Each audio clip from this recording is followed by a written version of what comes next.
Greetings, ladies and gentlemen. This is Meraj Kidwai. Thank you very much for stopping by to this YouTube channel to know more about me. Please check out vertexasolution.com. Hope you all enjoyed Dhanteras and Diwali. I'm going to talk about some tips to improve employee retention. Now, of course, employee retention is the most difficult part for a human resource department in any organization, right? So, what can be the reasons and how can you improve the overall quality, to retain your employees and decrease the attrition rate? It happens because of multiple factors, and the organizations must take the responsibility as well. So it's you cannot put blame about it on the employees, right? So what you need to understand here is you need to put your foot forward with best practices in terms of compensation, in terms of respect and trust in the relationship that you build with your employee as an organization. Of course, there are performance issues at times with the employees as well who are not able to perform, but the data which shows that the employees with good performances and even motivated employees who are fulfilling their targets, and the employees who are highly skilled or even highly qualified for the particular role they've been hired for, they tends to quit more than those who are not performing well or who have performance issues. So this happens because of few of the reasons. You need to understand that to create more stability and retention of employees in the organization. Now, you need to understand to decrease the power dynamics kind of a situation, between the employer and the employee. So you need to create trust of the employee in the organization, and it should be mutual. You have to build a respect, within the organization. So the most important part is eliminating favoritism in the organization by the leadership. If you have favoritism and the favoritism goes, I would say in the direction, even, favoritism, whether it's, performance based or in any other way. So that also creates a power dynamic kind of a situation in the organization between the employee and the employers, and also create friction in the team. So you need to treat each and every pillar of the organization as employees equally and respect them. That is why they are there.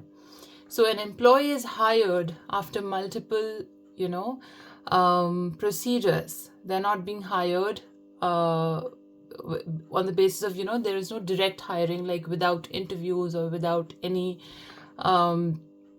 eligibility tests for the particular role you're hiring, for instance.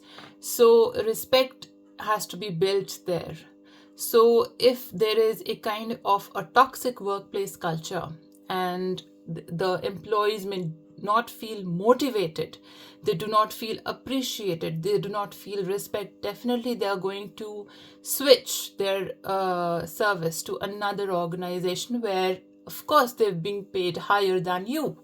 So do not give this reason to the employee about, the loyalty towards the organization. Everyone wants work, and on those grounds, they want to be appreciated and respected for what they do, right? So if you fail to give such certain kind of an environment to any of your employee, definitely they are going to switch to a better organization than you.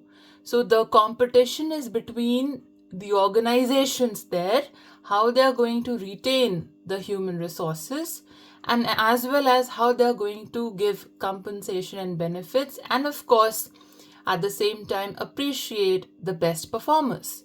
So if you're not going to appreciate them, if you're going to suppress their performances, if they're going to suppress their skill sets, if you're going to suppress their knowledge in their respective field, or you are being disrespectful in some or the other way, creating a situation or a workplace environment which is toxic from the leadership, top down. So you have to, promoting grapevine communication in the organization as a leader, or as a mid-level manager, for instance.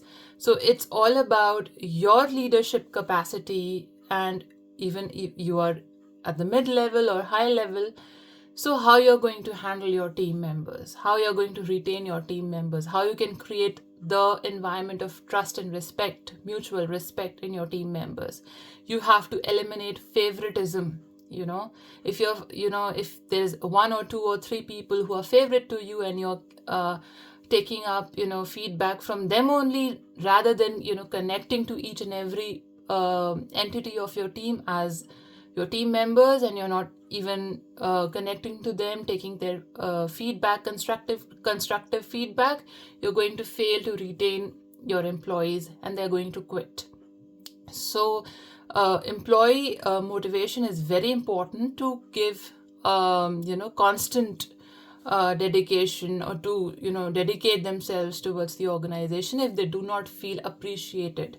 So why people are joining any particular organization? Everybody has to take care of their lives and their family as well, right? So do not expect loyalty on cost of their health, whether financial health, mental health, or any health. Loyalty should be mutual. If you are going to respect your employees will also going to respect you. So this is very, very important aspect that you need to understand. Of course, there are pros and cons also. I am not saying that the organizations are always on the wrong side.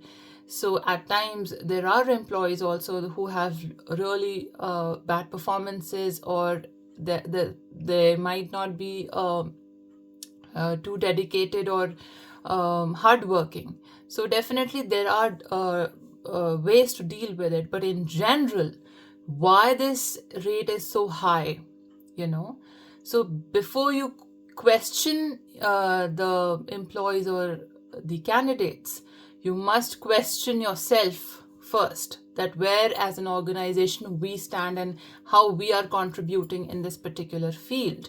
And then only you take a particular decision what you need to do next, right?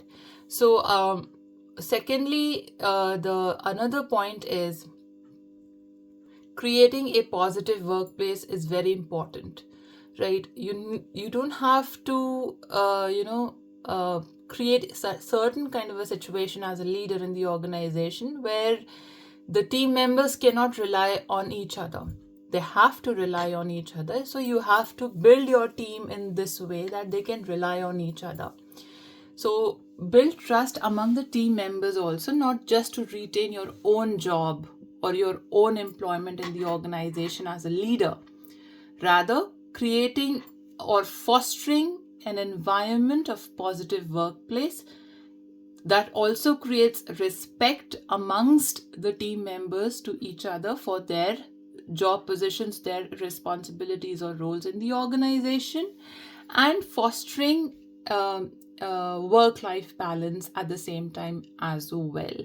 So if your employees' health may get affected and they don't feel motivated, appreciated for the job or the work they do, you fail as a manager or a leader, right? I hope these tips and tricks help you boost employee retention as well as introspection where you go wrong to retain employees. Thank you very much and have a great day.